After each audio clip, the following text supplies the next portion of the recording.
अस्सलाम वालेकुम दोस्तों, क्या हाल है आपका। उम्मीद करता हूँ आप लोग खैरियत से होंगे। तो दोस्तों, आज की वीडियो में हम कल की वीडियो यानी कि कॉन्स्टिट्यूशन ऑफ 1956 को कंप्लीट करेंगे। तो आपकी खिदमत में है अदील खलील राना। अगर आप इस चैनल पर नए आए हैं तो इसको सब्सक्राइब कर दें, बेल आइकॉन को प्रेस कर दें और इसको लाइक कर दीजिएगा ताकि हमारी आने वाली हर वीडियो आप तक आसानी से पहुंच सके। तो बढ़ते हैं अपनी वीडियो की तरफ।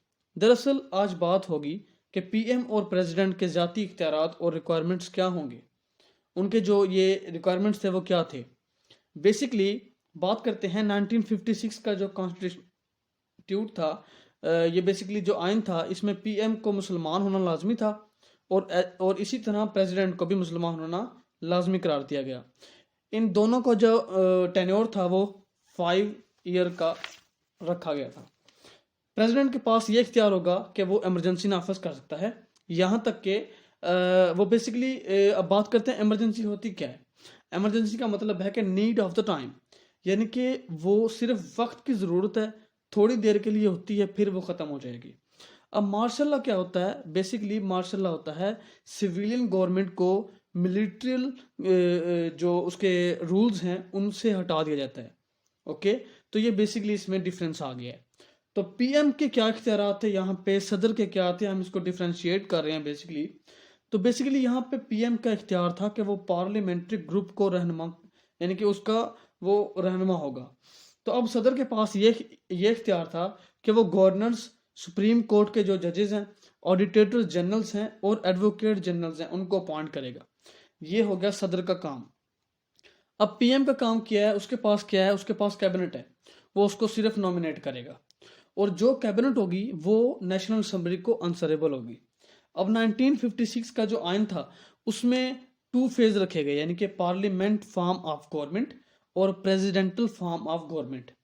यानी कि अब देख लेते हैं बेसिकली ये क्या है। पार्लियामेंट फॉर्म ऑफ गवर्नमेंट में क्या होगा, उसमें खाना भी होता है और खिलाना भी होता है, सही है। तो लेकिन इसके उल्ट अगर हम बात करें कि प्रेसिडेंटल फॉर्म ऑफ गवर्नमेंट में क्या होता है, सिर्फ प्रेसिडेंट खाता है और वो किसी को खाने नहीं देता है।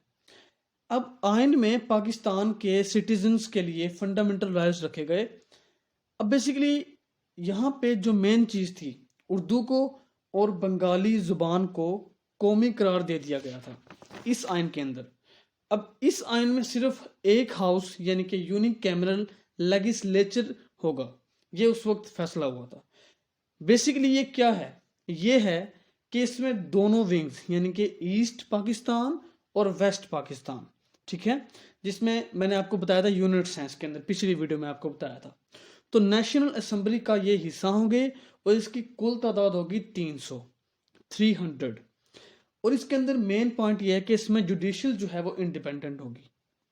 कोई भी कानून होगा या कोई भी असूल बनेगा वो कुरान और हदीस की रोशनी में ही बनेगा, ठीक है। अब इसके अंदर आर्टिकल्स कितने होंगे? 1956 के आइन में 20 यानी कि 238 आर्टिकल बने, तो ये पार्लियामेंट से पास हुए थे। डायरेक्ट इलेक्शन मेथड होगा। अब डायरेक्ट इलेक्शन मेथड क्या होता है?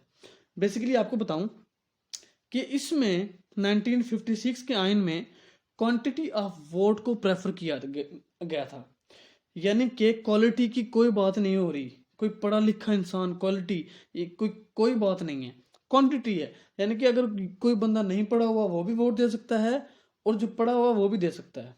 तो इसमें क्वांटिटी ऑफ वोट का सीन था। अब बात करते हैं ये आइन क्यों ओब्रोगेट हुआ, ये फेल क्यों हुआ? क्योंकि इसके अंदर यूनिक कैमरल सिस्टम था, मतलब एक ही हाउस में दोनों विंग्स होंगे। ये सबसे बड़ी वजह थी इसके फेल होने की। तो दोस्तों आज तक इतना ही और मिलते हैं अगली वीडियो में। उस वक्त के लिए अल्लाह हाफिज़।